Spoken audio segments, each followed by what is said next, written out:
सनो जित श्वासो जित संगो जितेन्द्रिया स्थूले भगवतो रूपे मनः संधारयेद्धियः।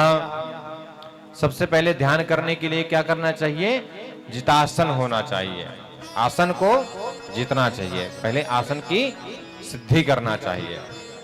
जितत श्वासो, फिर हमें श्वास पर नियंत्रण करना चाहिए।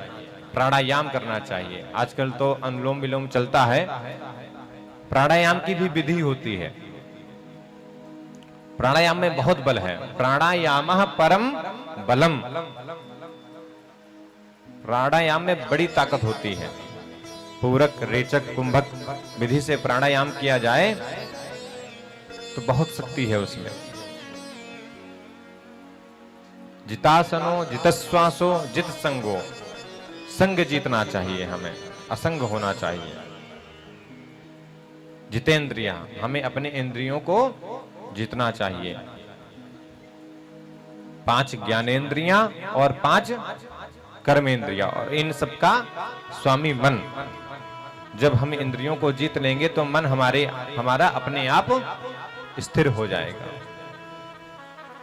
यदि हमने इन 10 इंद्रियों के घोड़ों को बिल्कुल ढीला कर दिया तो ले जाकर के कहीं ये हमें गड्ढे में कुदा देंगे। इसलिए इन घोड़ों की रस्सी हमें खींच करके रखनी है, तान करके रखनी है। कहते हैं ना, देखना इंद्रियों के न घोड़े भगे, इनमें संयम के हरदम ही कोड़े लगे। अपने रथ को सुमार्ग बनाते चलो, कृष्ण गोविंद गोपाल गाते चलो। तो हमें जितेंद्रिय होना चाहिए।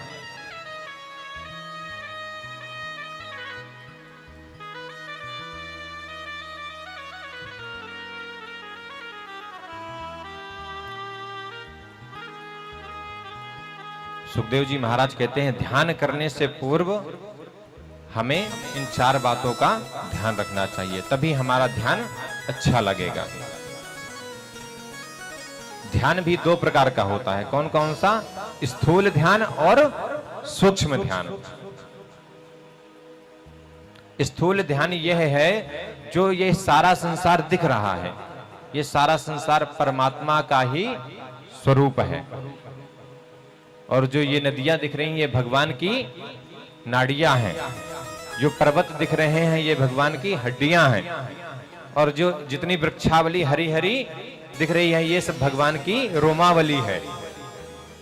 और जो भी सुंदरता आपको अपनी ओर आकर्षित कर रही है वह भगवान की माधव की मुस्कान है। आसान जनो माद करी च माया।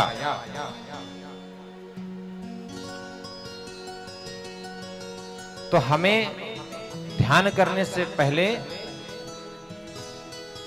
4 बातों का ध्यान रखना चाहिए, तभी हमारा ध्यान उत्तम लगेगा। सबसे पहले हमें इस जगत में ही परमात्मा को देखना चाहिए।